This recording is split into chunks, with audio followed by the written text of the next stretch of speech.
Hello दोस्तों आप सभी को मेरा राम राम। दोस्तों स्वागत है आपका अपने एक और नए वीडियो में।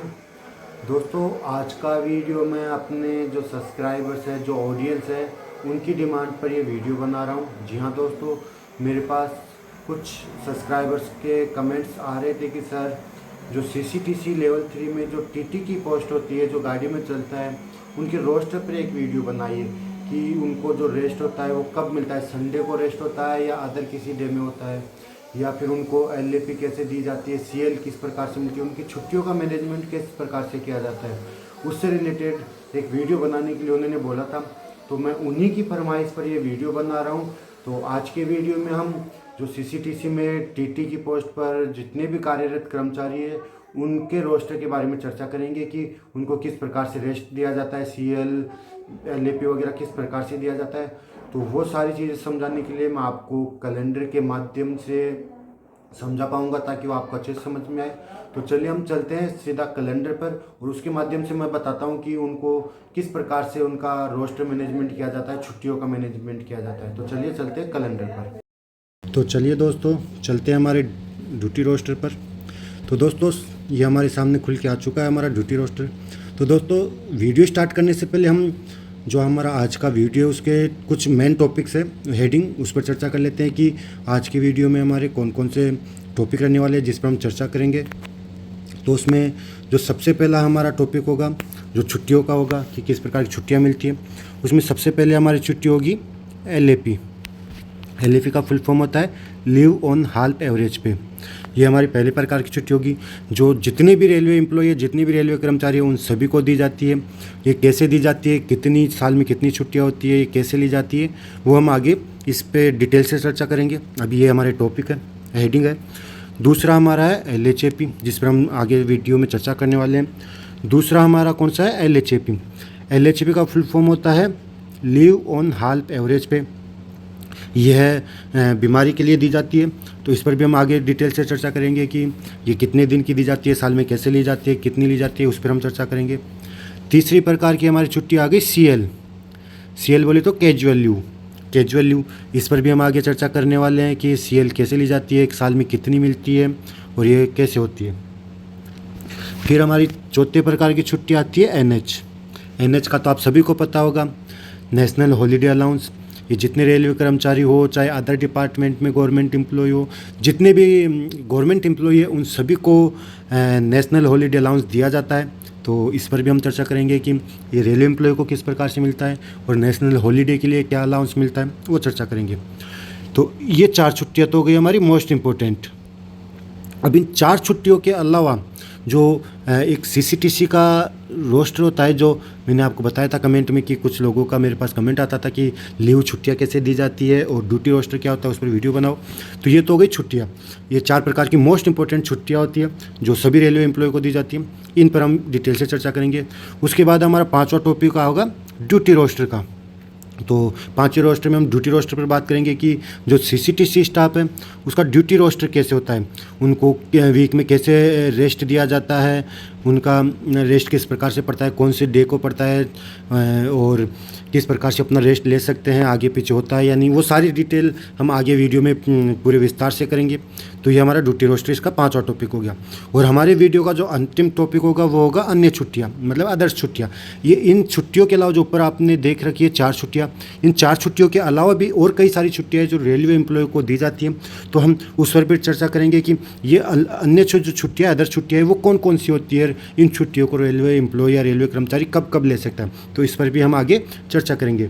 तो ये तो हो गया हमारे वीडियो का मेन हेडिंग, मेन टॉपिक्स जिस पर हम चर्चा करने वाले हैं। अब चलते हैं सीधा अपने आगे के वीडियो पर और देखते हैं इन जितने 6 टॉपिक हैं इन पर डिटेल से चर्चा करते हैं और देखते हैं कि किस प्रकार छुट्टियाँ होती है, कौन कौन सी ली जाती है, कैसे ली जाती है, ड्यूटी रोस्टर क्या होता है। तो चलिए चलते हैं हम सीधा एक एक पॉइंट पर टॉपिक वाइज।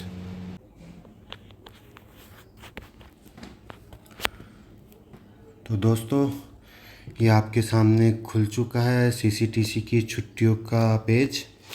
तो सबसे पहले हम बात करते हैं कि सीसीटीसी को जो है सीसीटीसी टीई, जो आप सभी को पता है कि ये तीनों पोस्ट है वो सीसीटीसी में आती है। आजकल इसको मर्ज कर दिया गया है मर्ज कर दिया गया है और इनको अलग अलग पोस्ट के हिसाब से डिवाइड कर दिया गया है। तो हम आज इन तीनों की या सीसीटीसी की बात करेंगे कि इस सीसीटीसी में जो छुट्टियां है वो किस प्रकार से मिलती है, कौन कौन सी छुट्टियां होती हैं। तो इसमें सीसीटीसी में हम सबसे पहले बात करते हैं, सबसे पहली छुट्टी एलएपी के बारे में बात करते हैं। तो दोस्तों एलएपी का अर्थ होता है लीव ऑन एवरेज पे। यह रेलवे के हर कर्मचारी को छुट्टी मिलती है। अब ये कैसे मिलती है उस पर चर्चा करते हैं। तो दोस्तों यह साल में 2 बार मिलती है। जी हाँ दोस्तों, जो ये एलएपी होती है यह साल में 2 बार अपने अकाउंट में ऐड होती है। कैसे? ये जनवरी में हमारे अकाउंट में 15 छुट्टियाँ ऐड हो जाती है और जुलाई में 15 छुट्टियाँ ऐड हो जाती है। अर्थात 1 जनवरी और 1 जुलाई को ये 15-15 छुट्टियाँ करके 2 बार हमारे अकाउंट में ऐड हो जाती है और ये 15-15 करके कुल एक साल में 30 छुट्टियाँ। जी हाँ दोस्तों, एक साल में कुल 30 छुट्टियाँ हमारे एचआरएमएस जो अकाउंट होता है रेलवे एम्प्लॉय का, उसमें ये एक साल में 30 छुट्टियाँ ऑटोमेटिक हमारे अकाउंट में ऐड हो जाती है। और इन छुट्टियों को हम हमारे पूरे सेवा काल में, जी हाँ, रेलवे कर्मचारी होता है जो रेलवे एम्प्लॉय होता है, इन छुट्टियों को पूरे सेवा काल में, पूरी सर्विस में बोले तो जब तक वो रिटायर्ड होता है तब तक वो इन छुट्टियों को अधिकतम 300 छुट्टियाँ जमा कर सकता है। जी हाँ दोस्तों, वह 300 छुट्टियों तक इन छुट्टियों को जमा कर सकता है। एलएपी या जो एलएपी होती है वो 300 तक पूरे साल में, पूरे रिटायरमेंट के समय तक जमा कर सकता है। और अब इनको ले कैसे सकता है इस पर चर्चा करते हैं। तो दोस्तों जो रेलवे कर्मचारी होता है वो एलएपी एक बार में अधिकतम 180 दिन की छुट्टी ले सकता है। जी हाँ, अगर उसको कोई इमरजेंसी है तो इन छुट्टियों को वो एक साथ 180 दिन तक की छुट्टी एक बार में वो ले सकता है। 180 दिन की अधिक छुट्टी रेलवे द्वारा नहीं दी जाती, एक बार में वे 180 दिन की छुट्टी ले सकता है। अब हम बात करते हैं अगले पॉइंट पे, लीव इनकेसमेंट क्या है। दोस्तों आप सभी को पता है कि जो मैंने आपको ऊपर बताया कि रेलवे कर्मचारी 300 छुट्टियों तक जोड़कर रख सकता है। तो जो 300 छुट्टियां रेलवे कर्मचारी जोड़ता है वो क्यों जोड़ेगा? वो इसलिए जोड़ेगा कि इन 300 छुट्टियों को वो जोड़कर जब वो रिटायरमेंट होगा, रिटायरमेंट का समय आएगा, तो इन 300 छुट्टियों को जोड़कर वो इन छुट्टियों को बेच सकता है रिटायरमेंट के समय। जी हाँ दोस्तों, वह 300 छुट्टियाँ जोड़कर रिटायरमेंट के समय इन छुट्टियों को बेच सकता है। और ये बिकेगी कैसे? जो उस वक्त उसकी सैलरी होगी पर डे के हिसाब से, उसके हिसाब से उसकी सैलरी जो छुट्टियाँ है वो उसकी बिक जाएगी, तो वो छुट्टियों को बेच सकता है। इसका ये प्रॉफिट है। अब हम बात करते हैं नेक्स्ट टॉपिक पे। तो दोस्तों अब बात करते हैं नेक्स्ट। तो दोस्तों जो सर्विस है, मान लो ये तो हो गई 300 छुट्टियाँ एक साल रिटायरमेंट के समय बेचने की। मान लो आपको सर्विस के बीच में अगर आपको पैसे की ज़रूरत पड़ गई, आपको कोई अर्जेंट काम आ गया तो आपको लोन लेना पड़ेगा। अगर आप लोन नहीं लेते हो तो आप इन छुट्टियों को बेचकर भी पैसा कमा सकते हो। कैसे? पास या पीटीओ को उपयोग करके आप एक बार में 10-10 छुट्टियाँ बेच सकते हैं। जी हाँ दोस्तों, आप जो ये 300 छुट्टियाँ आपने इकट्ठी की है, इनको आप सर्विस के बीच में भी 10-10 छुट्टियाँ करके धीरे धीरे इनको अपने जो सर्विस है, जो सैलरी है उसके हिसाब से 10-10 छुट्टियाँ करके आप इसको बेच सकते हो और रेलवे से उसका पैसा ले सकते हो। तो ये हो गई 10-10 छुट्टियाँ आप इसको बेच सकते हो। तो ये इस प्रकार ये हो गया एलएपी में। अब दोबारा से हम इस पर एक बार रिवाइज कर लेते हैं। एलएपी आपको 15-15 2 बार मिलती है और ये कुल 30 छुट्टियाँ साल में मिलती है। 300 छुट्टियों तक जमा कर सकते हो, एक साथ 180 दिन की छुट्टी ले सकते हो और 300 छुट्टियाँ आप रिटायरमेंट के समय इकट्ठी करके इनको बेच सकते हो। और अगर आपको बीच में पैसे की ज़रूरत पड़ी तो 10-10 छुट्टियाँ करके भी आप इसको बेच सकते हो। तो ये तो हो गया सबसे पहला हमारा एलएपी छुट्टी। अब हम बात करते हैं दूसरी प्रकार की छुट्टी। तो दूसरी हमारी कौन सी आ गई? एलएचपी का फुल फॉर्म क्या हुआ? लीव ऑन हाल्फ एवरेज पे। अब ये छुट्टी कौन सी है इस पर चर्चा करते हैं। तो दोस्तों इस पर चर्चा करें तो यह भी हम साल में 2 बार मिलती है। जी हाँ, यह भी साल में 2 बार मिलती है। कैसे?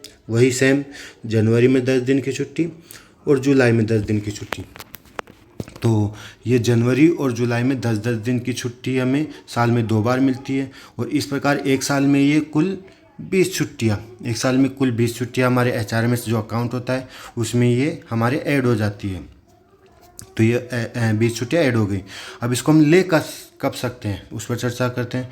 तो दोस्तों यह केवल सिकनेस बोलते हैं बीमारी, यह केवल बीमारी के लिए ही दी जाती है। जी हाँ, यह छुट्टी केवल बीमारी के लिए ही दी जाती है। जब आप बीमार होते हो तभी ही आप इन छुट्टियों का उपयोग कर सकते हो, इसके अलावा आप इसका उपयोग नहीं कर सकते। अब इसी में बात करते हैं हम कि इसको जमा करने इकट्ठा करने की कोई सीमा। तो इसको इकट्ठा करने की कोई सीमा नहीं है। जैसे कि आपको ऊपर मैंने बताया कि जो LAP होती है उसको हम 300 छुट्टियों तक जमा कर सकते हैं, लेकिन LHAP में ऐसा कोई बाउंडेशन नहीं है। इसको आप जितनी चाहे उतनी जमा कर सकते हो, 300, 400, 500, 600 जितनी चाहे आप इसको जमा करके रख सकते हो। इसकी कोई बाउंडेशन, कोई सीमा नहीं होती है। अब हम बात करते हैं कि इसको लेना कैसे होता है। तो दोस्तों अगर आप प्राइवेट डॉक्टर से ये छुट्टी लेते हो, प्राइवेट हॉस्पिटल से, तो यह एक बार में अधिकतम हम 3 दिन की छुट्टी मिल सकती है। जी हाँ, प्राइवेट डॉक्टर से ली हुई छुट्टी एक बार में आप 3 दिन की छुट्टी ले सकते हो। इससे ज़्यादा प्राइवेट डॉक्टर की छुट्टी रेलवे वैलिड नहीं करता है। हाँ, यह है कि आप 3 दिन की छुट्टी ले ली, फिर मान लो आपने 1 दिन ड्यूटी कर ली, फिर 3 दिन की छुट्टी ले ली, फिर 2 दिन ड्यूटी कर ली, ऐसे करके आप टुकड़ों में ले सकते हो। लेकिन कंटिन्यू में आप 3 दिन से ज़्यादा एक बार में छुट्टी नहीं ले सकते। और हम फिर रेलवे हॉस्पिटल की बात करें कि रेलवे हॉस्पिटल में जैसे आप रेलवे के एम्प्लॉय हो तो रेलवे हॉस्पिटल में भी यह छुट्टी मिलती है। तो रेलवे हॉस्पिटल से हम कितने दिन की ले सकते हैं? तो रेलवे हॉस्पिटल से अधिकतम यह 2 साल की, जी हाँ, एक बार में आप रेलवे हॉस्पिटल से 2 साल की छुट्टी ले सकते हो। 2 साल की छुट्टी रेलवे हॉस्पिटल से एक साथ दी जा सकती है। और यह जो छुट्टी होती है, इस छुट्टी को हम लेते हैं तो इसमें एक दिन का आधा वेतन ही मिलता है। जी हाँ दोस्तों, जैसे कि मान लो आपकी सैलरी एक दिन की 1000 रुपये है और आप LHAP लेते हो तो आपको 1000 ना मिल के उसकी जगह 500 रुपये ही मिलेंगे। आधा वेतन आपको इसमें दिया जाता है। ये इस सैलरी का रूल है, तो इसमें आधा वेतन मिलता है। तो ये तो गई हमारी दूसरी छुट्टी, कौन सी? LHAP। अब इस पर भी एक बार दोबारा से चर्चा कर लेते हैं। यह भी साल में 2 बार मिलती है, 10-10 साल में 20 छुट्टी मिलती है। यह केवल बीमारी के लिए ही ली जा सकती है। इसको इकट्ठा करने की कोई सीमा नहीं, जितनी चाहो उतनी जमा कर सकते हो। प्राइवेट डॉक्टर से 3 दिन की मैक्सिमम छुट्टी ले सकते हैं। रेलवे हॉस्पिटल से अधिकतम 2 साल की छुट्टी ले सकते हैं। और यह छुट्टी लेने पर आपको केवल एक दिन का आधा वेतन ही मिलेगा, पूरा वेतन नहीं मिलता है। तो ये तो हो गया LHAP, हमारी दूसरी छुट्टी जो रेलवे एम्प्लॉय को मिलती है। अब हम बात करते हैं अपनी तीसरी छुट्टी पर। तीसरी छुट्टी कौन सी आ गई? CL, casual leave. CL का फुल फॉर्म होता है कैजुअल लीव। तो CL क्या होती है? तो दोस्तों यह जो छुट्टी होती है यह भी हमें एक साल में 10 दिन की मिलती है। जी हाँ, यह जनवरी या जुलाई में नहीं, ये जनवरी में ही हमारे अकाउंट में ऐड हो जाती है और ये साल में एक बार ही ऐड होती है 10 दिन की छुट्टी। ये CL इमरजेंसी के लिए होती है, 10 दिन की हमें एक साल के लिए मिलती है। तो इसे जोड़ा नहीं जा सकता। जी हाँ दोस्तों, जैसे LHAP और LAP को हम जैसे जोड़ते हैं वैसे इस छुट्टी को जोड़ा नहीं जा सकता। इसका उपयोग केवल इमरजेंसी के लिए किया जाता है, इमरजेंसी के लिए भी किया जाता है और वैसे भी इसका उपयोग हम ले सकते हैं, कभी भी इस छुट्टी को ले सकते हैं। और ये जो छुट्टी होती है इसको जो ऑफिस में काम करने वाले एम्प्लॉय होते हैं उसको यह एक साल में 8 दिन की मिलती है। और जो CCTC होते हैं, CCTC को यह 10 दिन की मिलती है, क्योंकि CCTC को संडे, सैटरडे या ऐसा किसी प्रकार का कोई रेस्ट नहीं मिलता, इसलिए उनको 10 दिन की दी जाती है। और ऑफिस वालों की बहुत सारी छुट्टियाँ होती है, इसलिए उनको यह 8 दिन की छुट्टी दी जाती है। और इसकी एक खासियत है कि ये जो 10 दिन की छुट्टी होती है यह आपको, मैंने जैसे इसमें बताया कि इसको जोड़ा नहीं जा सकता, तो यह आपको 1 जनवरी, जी हाँ दोस्तों, यह आपको 1 जनवरी से लेके 31 दिसंबर, मतलब एक साल के अंदर आपको ये छुट्टी लेना कंपलसरी है। अगर आपने 1 जनवरी से 31 दिसंबर के बीच में ये छुट्टी नहीं ली तो ये छुट्टी अगले साल पोस्टपोन नहीं होगी, ये उसी साल ख़त्म हो जाएगी, मतलब आपकी ये छुट्टियाँ व्यर्थ हो जाएगी। इसलिए आपको यह छुट्टी एक साल के अंदर लेना कंपलसरी है। तो ये तो हो गया CL, तीसरे प्रकार की छुट्टी। अब हम बात करते हैं अगली छुट्टी कौन सी आती है? NH, national holiday allowance. National holiday, ये तो आप सभी को पता है कि साल में वार त्यौहार तो आते रहते हैं, होली, दिवाली, ईद, ये सब आते रहते हैं। तो उसके लिए भी आपको रेलवे द्वारा छुट्टी दी जाती है। तो रेलवे एम्प्लॉय में जो सीसीटीसी कैडर के जो कैंडिडेट हैं उनको यह एक साल में 10 से 15 के बीच में कुछ छुट्टियां होती है, रेलवे की फ़िक्स छुट्टी होती है 10 से 15 के बीच, वो छुट्टियां रेलवे के द्वारा दी जाती है। और ये 15 छुट्टियां हो गई। अब हम बात करते हैं कि ये जो एनएच होता है जो रेलवे द्वारा दिया जाता है, अगर आप एनएच के दिन भी ड्यूटी करते हैं, जी हाँ दोस्तों, मैंने आपको अपनी सैलरी स्लिप में भी बताया होगा कि अगर आप एनएच के दिन ड्यूटी करते हैं, मान लो आपने दिवाली पर छुट्टी होती है, दिवाली पर आपने अगर छुट्टी ली तो ठीक है, लेकिन अगर आपने दिवाली पर छुट्टी नहीं ली और दिवाली पर अगर आपने ड्यूटी की तो उस ड्यूटी करने का रेलवे आपको पेमेंट देती है। जी हाँ, आपको अगर एनएच के दिन आपको ड्यूटी करनी है तो उसका रेलवे आपको पेमेंट देती है। और वो कितना पेमेंट होगा, वो होगा 600 के आसपास, 595 के आसपास होता है, मतलब राउंड फिगर में 600 रुपये। तो आपको एक दिन छुट्टी के एक दिन ड्यूटी करने का आपको रेलवे 600 रुपये की सैलरी देती है, जो आपकी सैलरी में ऐड होकर आपके अकाउंट में आ जाती है। और इस छुट्टी को भी जोड़ा नहीं जा सकता, ना इसको आगे पीछे लिया जा सकता। जैसे कि मान लो आपकी 6 तारीख की दिवाली है तो आपको यह छुट्टी 6 तारीख को ही लेनी होगी, ये 7 को या 5 को या 8 को नहीं ले सकते, उसी डेट में लेनी होगी, नहीं तो ये आपकी छुट्टी व्यर्थ हो जाएगी। तो ये हो गया एनएच, ये आपको 10 से 15 मिलता है। और इसका बस एक ही फ़ायदा है एनएच का कि अगर आप छुट्टी नहीं लेते हो तो उसके बदले आपको रेलवे ये पैसा देती है 600 रुपये, जो आपके सैलरी में जुड़ के आ जाता है और काम आता है। ये हो गई हमारी चौथी छुट्टी। अब हम बात करते हैं अगली छुट्टी के बारे में। तो दोस्तों ये हो गई हमारी 4 इम्पोर्टेंट छुट्टियाँ जो मैंने आपको बता दिया है। कौन कौन सी छुट्टियाँ हुई चारों, एक बार नज़र मार लेते हैं। पहली एलएपी, दूसरी एलएचएपी, तीसरी सीएल और चौथी ये एनएच। ये 4 छुट्टियाँ हो गई। ये 4 छुट्टियाँ हो गई, 1 2 3 4 जो रेलवे एम्प्लॉय को मिलती है, और रेलवे एम्प्लॉय इनको अपने हिसाब से ले सकता है। हर रेलवे एम्प्लॉय को मिलती है, ये कंपलसरी है। तो ये 4 छुट्टियाँ हमने आपके साथ डिस्कस कर लिया। अब हम बात करते हैं आगे ड्यूटी रोस्टर की। आप में से कई लोगों का मेरे पास कमेंट आता रहता था कि सर जो सीसीटीसी होते हैं उनका ड्यूटी रोस्टर क्या होता है, किस प्रकार से उनको ड्यूटी करनी होती है, छुट्टी कब मिलती है, रेस्ट कब होता है, नाइट ड्यूटी होती है, दिन ड्यूटी होती है। तो उसके बारे में हम चर्चा करते हैं। तो ड्यूटी रोस्टर में सबसे पहले हम बात करते हैं कि जो सीसीटीसी कैडर के होते हैं, जो सीसीटीसी में जो पोस्टिंग पे जो कैंडिडेट होते हैं, उनकी कोई फ़िक्स दिन छुट्टी नहीं होती है। जी हाँ दोस्तों, सीसीटीसी की कोई फ़िक्स दिन छुट्टी नहीं होती है। जैसे कि ऑफिस में काम करने वालों का संडे फिक्स होता है कि उनकी संडे को छुट्टी होती है, उस प्रकार से सीसीटीसी की कोई फिक्स दिन छुट्टी नहीं होती है, उनकी रोस्टर के हिसाब से छुट्टी होती है। वो कैसे होती है इस पर हम चर्चा करते हैं। तो जैसे आप सभी को होता है कि वीक में Monday, Tuesday, Wednesday, Thursday, Friday, Saturday, Sunday, ये सारा रोस्ट होता है। तो इसमें से आप जहाँ पर भी पोस्टिंग है, जहाँ जिस स्टेशन पर कहीं पे भी अगर आपकी पोस्टिंग है, तो वहाँ पे जितने कैंडिडेट है, जितने स्टाफ है, उन स्टाफ की छुट्टियों के हिसाब से आपका ड्यूटी रोस्टर मैनेज किया जाता है। जैसे कि आपको ड्यूटी रोस्टर के हिसाब से अगर आपका मंडे का रेस्ट पड़ रहा है तो आपको फिर हर वीक मंडे का रेस्ट लेना पड़ेगा, या फिर कई का वेडनेसडे को पड़ता है तो उसको वेडनेसडे को लेने पड़ेगा। जैसे कि मेरा रेस्ट होता है वो वेडनेसडे को होता है, मतलब वेडनेसडे को मैं रेस्ट पर रहता हूँ, तो वो वेडनेसडे को मिलता है।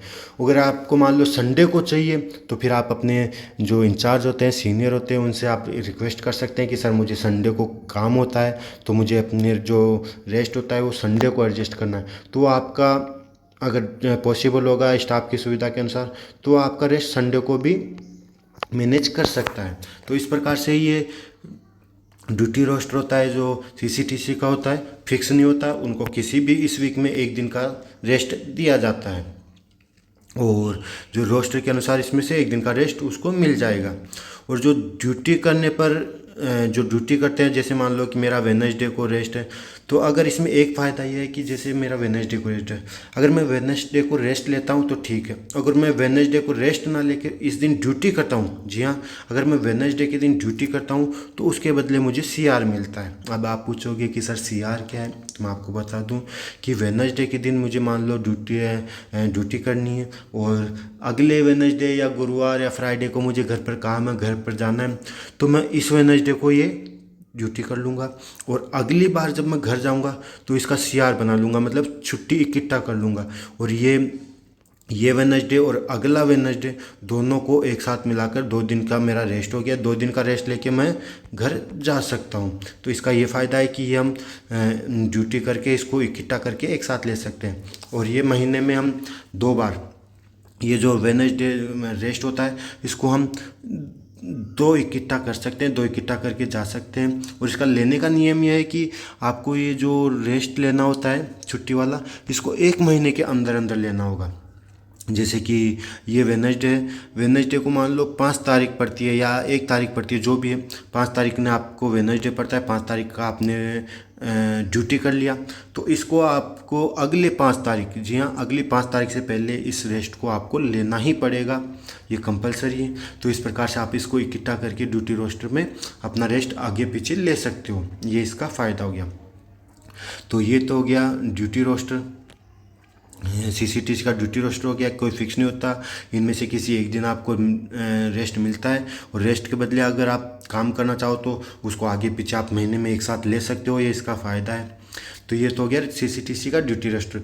और इसमें कभी नाइट कभी डे कोई फिक्स नहीं है, जो आपकी ट्रेन होगी उसके अकॉर्डिंग ही आपको ड्यूटी करनी होती है। ट्रेन का टाइम कभी रात को होता है कभी डे का होता है, तो उसके अकॉर्डिंग आपका ड्यूटी रोस्टर होता है। तो ये तो हो गया ड्यूटी रोस्टर। अब हम बात करते हैं अगले पॉइंट पर। अगले पॉइंट में दोस्तों अन्य छुट्टियाँ। अब दोस्तों मैंने आपको जैसे ऊपर बता दिया कि जो मोस्ट 4 इंपॉर्टेंट छुट्टियाँ थी वो तो मैंने आपको बता दिया, जो हर एम्प्लॉय को मिलती है, ये कंपलसरी है। उसके अलावा भी और भी कई सारी छुट्टियाँ होती हैं जो रेलवे एम्प्लॉय के लिए मिलती है, रेलवे एम्प्लॉय को लेनी चाहिए। उन छुट्टियों पर हम एक नज़र में शॉर्ट में चर्चा करते हैं। सबसे पहली पैटर्निटी लीव। पैटर्निटी लीव क्या होती है? ये मेल एम्प्लॉय के लिए होती है, रेलवे कर्मचारी में जो मेल एम्प्लॉय है उसके लिए होती है। और ये पैटर्निटी लीव क्या है दोस्तों? अगर आपकी शादी हो गई है और आपकी वाइफ प्रेग्नेंट है, उनके बच्चा होने वाला है, तो उनकी जो डिलीवरी होगी, डिलीवरी के समय आपको रेलवे अपनी वाइफ के पास रहने के लिए, बच्चे की देखभाल के लिए आपको रेलवे 15 दिन की छुट्टी देता है, वो होता है पैटर्निटी लीव। तो ये 15 दिन की छुट्टी आपको रेलवे डिलीवरी के समय देगा। दूसरी होती है मेटरनिटी लीव। मेटरनिटी लीव किसके लिए? फीमेल एम्प्लॉय के लिए। ये भी सेम वही है, फीमेल एम्प्लॉय के लिए। जैसे कि आपकी अगर कोई महिला कर्मचारी रेलवे में पोस्टिंग है सीसीटीसी में और उसकी डिलीवरी का टाइम है, तो दोस्तों उसकी डिलीवरी के लिए आपको पता है हॉस्पिटल में जाना पड़ता है, एडमिट होना पड़ता है, महीने 2 महीने का रेस्ट करना पड़ता है। तो उसके लिए रेलवे महिला एम्प्लॉय को ये मेटरनिटी लीव होती है वो देती है, तो ये महिला कर्मचारी उसके लिए ले सकती है। तो ये होगी दूसरी प्रकार की छुट्टी। तीसरी छुट्टी CCL, चाइल्ड केयर लीव। जी हाँ दोस्तों, चाइल्ड केयर लीव ये दोनों मेल और फीमेल दोनों एम्प्लॉय छुट्टी को ले सकते हैं। जैसे कि किसी आप मेल एम्प्लॉय हो या फीमेल जो भी हो, अगर आपके छोटा बच्चा है जिसकी देखभाल आपको करनी है, देखभाल करने वाला घर में कोई नहीं है, तो आप इस कंडीशन में ये छुट्टी ले सकते हैं अपनी बच्चे की देखभाल के लिए। CCL चाइल्ड केयर लीव, अपनी बच्चे की देखभाल के लिए ये छुट्टी ले सकते हैं। अब हम बात करते हैं चौथी प्रकार की। चौथी leave CAL, child adoption leave. Child adoption leave ये भी दोनों एम्प्लॉय ले सकते हैं, महिला और पुरुष दोनों ले सकते हैं। अब ये चाइल्ड एडॉप्शन लीव क्या होती है? जैसे कि कई कर्मचारी ऐसे होते हैं जिनके बच्चा नहीं हुआ, बच्चा होता नहीं है, तो वो अगर किसी थर्ड पार्टी से या अनाथ आश्रम से या कहीं से बच्चा गोद लेते हैं, अडॉप्ट करते हैं, तो उस बच्चे की देखभाल के लिए वो रेलवे से छुट्टी ले सकते हैं। उस बच्चे की देखभाल के लिए रेलवे उनको छुट्टी देता है, तो वो हो गया चाइल्ड एडॉप्शन लीव CAL। अब हम बात करते हैं पाँचवीं कौन सी छुट्टी आ गई? SCL, special casual leave. अब ये पूछोगे स्पेशल कैजुअल लीव क्या है? तो दोस्तों स्पेशल कैजुअल लीव होता है स्पोर्ट्समैन के लिए, ओनली स्पोर्ट्समैन के लिए। रेलवे में आप सभी को पता होगा कि स्पोर्ट्स ग्राउंड पे अलग से वैकेंसी निकलती है, और रेलवे के बहुत सारे कर्मचारी ऐसे हैं जो स्पोर्ट्स में कहाँ है, कोई फुटबॉल में, कोई क्रिकेट में, कोई टेनिस में, कोई टेबल टेनिस में, सभी फील्ड में रेलवे के कर्मचारी अभी स्पोर्ट्स में है, तो ये छुट्टी उनके लिए है। स्पोर्ट्समैन में किस प्रकार? जैसे कि मान लो आप एक रेलवे कर्मचारी हो, आप किसी भी एक खेल में हो और आपको कहीं बाहर नेशनल इंटरनेशनल मैच खेलने जाना है, तो उसके लिए आपको रेलवे अलग से स्पेशल कैजुअल लीव देती है मैच खेलने के लिए। तो ये रेलवे कर्मचारी में केवल जो स्पोर्ट्समैन है उन्हीं को मिलता है। अब हम बात करते हैं छठा, LND, लीव नॉट ड्यू। ये लीव नॉट ड्यू क्या होता है दोस्तों? जैसे कि मैंने आपको पीछे बताया था कि आपको LAP, CL ये छुट्टियां मिलती हैं।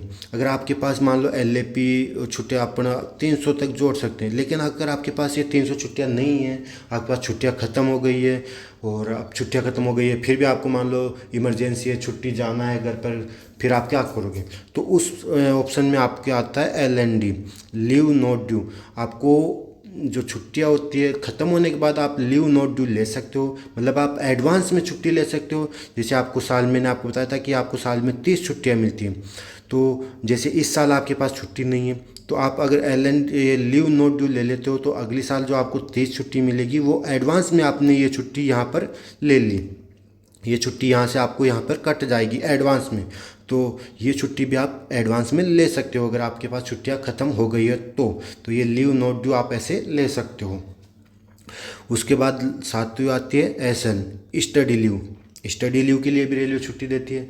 जैसे मान लो आप जॉब कर रहे हो, जॉब के साथ साथ आपको हायर एजुकेशन करनी है जो रेलवे से इम्पोर्टेंट हो या फिर रेलवे के काम में आने वाली हो, तो उसके लिए भी आपको रेलवे अलग से छुट्टी देती है। स्टडी के लिए भी आपको रेलवे छुट्टी देती है, वो आप ले सकते हो। और उसके बाद लास्ट अदर में इसके अलावा भी और बहुत सारी छुट्टियाँ हैं जो रेलवे एम्प्लॉय ले सकता है, उस पर हम अभी चर्चा नहीं करेंगे। तो ये थी कुछ अन्य छुट्टियाँ जो रेलवे कर्मचारी को सबको नहीं मिलती, पर ये सब ले सकते हैं। किस कंडीशन में? क्योंकि इनकी कुछ कंडीशंस होती है, इसी कंडीशन में आपको ये छुट्टियाँ मिलेगी। ये सारे आप ले सकते हो। तो इन छुट्टियों के बारे में अगर आपको डिटेल से जानना है, तो अगर आपको इंटरेस्ट है कि आपको मैं इन छुट्टियों के बारे में भी बताऊं, आपको इनके बारे में जानना है, तो आप मुझे कमेंट बॉक्स में ज़रूर कमेंट करना। तो मैं आपको इन छुट्टियों के बारे में भी आपको पूरी डिटेल से बता दूंगा कि इन छुट्टियों को कैसे ले सकते हैं, कितने दिन की होती है, क्या क्या इसकी रूल्स है, कंडीशंस हैं, वो सारी भी मैं आपको इसके बारे में बता दूंगा। फिलहाल तो मैंने आपको यहाँ शॉर्टली बता दिया है। और जो 4 छुट्टियाँ थी मोस्ट, उन 4 छुट्टियों के बारे में मैंने आपको बता दिया जो सभी के लिए इम्पोर्टेंट है। तो ये तो हो गई छुट्टियाँ। अब हम बात करते हैं अगला टॉपिक। तो दोस्तों आज के वीडियो में बस यही था। अपनी जो छुट्टियाँ थी मैंने आपको बता दिया, जो मोस्ट और इम्पोर्टेंट 4 छुट्टियाँ थी वो मैंने आपको बता दिया है कि ये मोस्ट इम्पोर्टेंट 4 छुट्टियाँ जो रेलवे कर्मचारी को मिलती ही मिलती है। और उसके अलावा जो अन्य छुट्टियाँ थी उसके बारे में भी मैंने आपको बता दिया। तो बस आज की वीडियो में यही था। अब वीडियो आपको कैसा लगा ये कमेंट करके मुझे ज़रूर बताना। और दोस्तों वीडियो बनाने में मुझे काफ़ी मेहनत लगी, काफ़ी मैंने आपके लिए मेहनत की। आप सबका कमेंट आता रहता था छुट्टियों के लिए, तो मैंने उसके लिए उसी आपके कमेंट के लिए, आपकी डिमांड पर ही मैंने ये वीडियो बनाया। तो उसमें मुझे काफ़ी मेहनत लगी है। तो दोस्तों आपसे छोटी सी रिक्वेस्ट है कि अगर आपको वीडियो अच्छा लगा तो प्लीज़ वीडियो को लाइक ज़रूर करना। और लाइक करने के साथ साथ आप वीडियो देख के छोड़ देते हो, तो प्लीज़ आप वीडियो देखो तो वीडियो के बाद में इसको सब्सक्राइब करना ना भूलें। वीडियो को सब्सक्राइब भी ज़रूर कीजिए और हो सके तो इसको शेयर भी कर दीजिए, ताकि ये आपके अन्य जो भाई बंधु हैं उनके पास भी जा सके, उनको भी नॉलेज मिल सके। तो प्लीज़ वीडियो को लाइक कीजिए, शेयर कीजिए और सब्सक्राइब कीजिए। थैंक यू, धन्यवाद, राम राम। बस आज की वीडियो में यही। जय हिंद, जय सर, थैंक यू।